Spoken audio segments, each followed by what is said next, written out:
இந்த கோவிலுக்கு 20 நாளைக்கு முன்னாடி நான் போயிருந்தேன். இந்த கோவில் வந்து ராமநாதபுரம் மாவட்டத்தில் இருக்குது.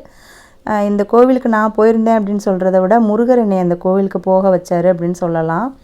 இந்த கோவிலுக்கு போனது ஒரு பெரிய கதை. நான் நெக்ஸ்ட் வீடியோவில் இந்த கதையெல்லாம் சொல்கிறேன். இந்த காலத்தில் இதெல்லாம் நம்புகிற மாதிரியாக இருக்குது அப்படின்னு சில பேர் நினைக்கலாம். இந்த காலம் மட்டும் இல்லை, எந்த காலமாக இருந்தாலும் நம்ம கடவுளை முழுசாக மனசார நம்பி கும்பிடும்போது நம்ம வாழ்க்கை எப்படி இருந்தால் சந்தோஷமாக இருக்கும், நம்ம எந்த பாதையில் போனால் நம்ம வாழ்க்கை நிம்மதியாக இருக்கும் அப்படின்றத கடவுளே நமக்கு புரிய வச்சு நம்ம கூட வழித்துணையாகவும் வருவாங்க. அதுக்கான அறிகுறிகள் எல்லாமே நமக்கே புரியும் கண்டிப்பாக. எனக்கு சின்ன வயசுலேருந்தே ரொம்ப நம்பிக்கையான தெய்வம் வந்து ஆஞ்சநேயர் தான். அவரை மட்டும்தான் நான் எந்த கஷ்டமாக இருந்தாலும் நம்பி கும்பிடுவேன்.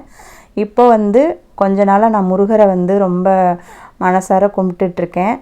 ஆனால் நிறைய அற்புதங்கள் நடந்துக்கிட்டே இருக்குது. அது வந்து நான் வரிசையாக அடுத்த வீடியோஸில் சொல்கிறேன். கண்டிப்பாக வீடியோஸ் எல்லாம் பாருங்கள்.